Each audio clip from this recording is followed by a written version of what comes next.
Hello Shakib আর বন্ধুরা, কেমন আছেন? সবাইকে আবারও স্বাগত জানাচ্ছি আরেকটা ভিডিওতে। তবে আজকেও সেম গতানুগতিক জার্নি থেকেই আপনাদের সাথে শ্যুট করা হচ্ছে।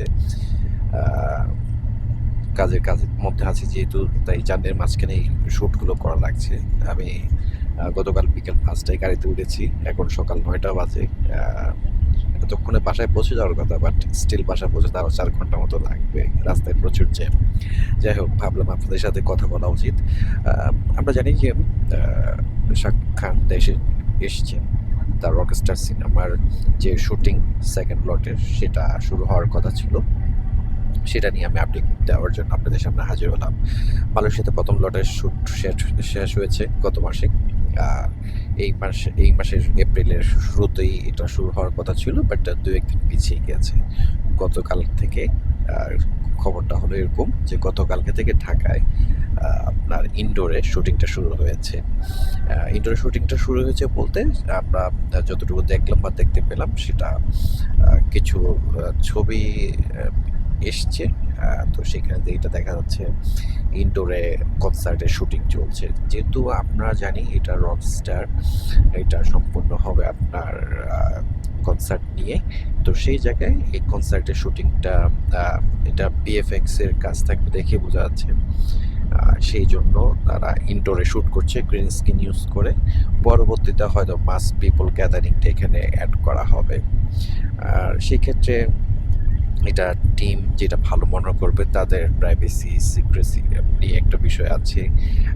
তো পাবলিক কনসার্ন যেন খুব বেশি প্রবলেম ক্রিয়েট না করে, সেটাও একটা মাথায় রাখতে হবে। কারণ আমরা জানি শাকিব খানের যখন কোনো ছবি আসে তখন সেটা নিয়ে কিন্তু অনেক হুলস্থুল কারবার হয়ে যায়, এবং হচ্ছে এত বেশি ফুটেজ বা ইমেজেস লিক হয় যেটা পরবর্তীতে কিন্তু প্রেস কাজ করে না।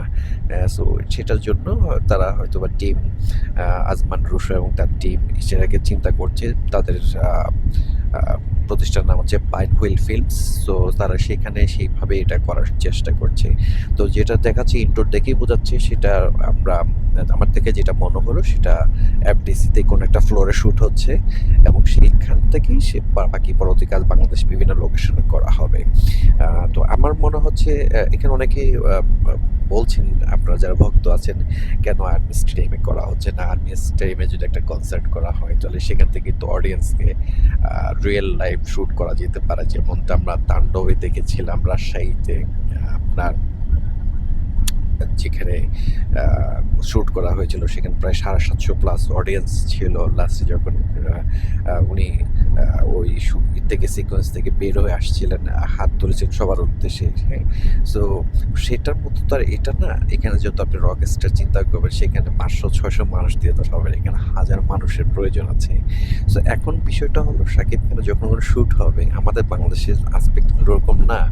আমরা ইন্ডিয়াতে আমরা যেরকম দেখি, হলিউডে বা আপনার তামিলে বা অন্য জায়গায় দেখি, তখন তাদের কিছু জিনিস থাকে, তারা ওটাতে ইউজ টু। বাট আমার দেশে দেখা যাবে যখন আমরা এটা শ্যুট করছে তখন বিভিন্ন ফুটেজ লিক হওয়ার একটা সম্ভাবনা থাকে বা থাকবে। তো সেটাকে কতটুকু আপনার ধরে রাখা যাবে? আপনি বলুন, ধরেন গানের শ্যুট হচ্ছে, তো সেখানে গান তো অবশ্যই ব্যাকগ্রাউন্ডে বাজবে। তো আমারই তো ভাই, বন্ধু, বোন, কেউ না কেউ হয়তো ওখানে গেলেন, সেখান থেকে তিনি এটা রেকর্ড করলেন, সেটা ক্লিপটা উনি ছড়িয়ে দিলেন এবং মুহূর্তে সেটা ভাইরাল হয়ে যাবে। তো সেখানে কিন্তু ওই মুভির যে আকর্ষণটা অনেকটা কমে যাওয়ার একটা সম্ভাবনা থাকে। হয়তোবা এইসব বিষয় চিন্তা করে টিম মনে করছে এইভাবে এখন শ্যুটটা করার সময় আসেনি।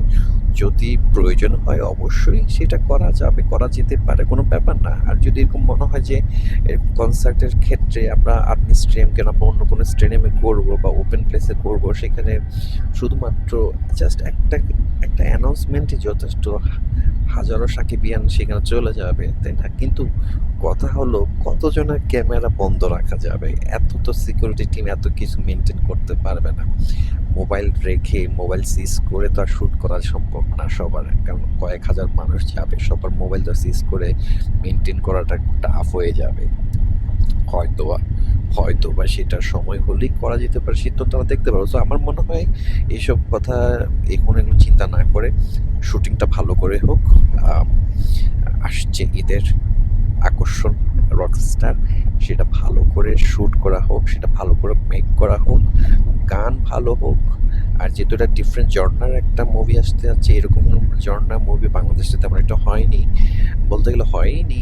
তো সেটা যখন আসবে এবং সেটা মেগাস্টারের হাত ধরে আসবে, সাবিলা লোকের লুক তো দেখে মাশাআল্লাহ খুব মনে হচ্ছে যে আসলেই ওনারা এইরকম মানে মুভির জন্যই ওনাদের প্রিপারেশন করা হয়েছে। এবং আমার কাছে ভালো লাগছে যে এই ডুয়োটা খুব ভালো কাজ করবে এবং তাদের পারফরমেন্সটা খুব ভালো হবে। তো আমি সেটার জন্য প্রত্যাশা করছি, যদি এরকম কোনো আর আপডেট পাই আমি আপনাদেরকে অবশ্যই জানাবো। আর যেহেতু গাড়িতে আছে বসে, সাউন্ড হয়তো বা আসতে পারে, সেটা ব্যাকগ্রাউন্ড সাউন্ডটাকে একটু কাইন্ডলি অ্যাভয়েড করে, কারণ আমি ডিরেক্ট আপলোড করবো, এখানে এডিট করার কোনো সুযোগ নেই। বাসায় হলে হয়তো বা সুন্দর করে এডিট করে আপনাদের সেটা আপলোড করতাম। তো আপনাদের মতামতটা অবশ্যই জানাবেন, আপনাদের প্রত্যাশা কেমন। পরবর্তী ভিডিও দেখার আমন্ত্রণ রইল, আমার জন্য দোয়া করবেন। সবাই ভালো থাকবেন। আল্লাহ হাফেজ।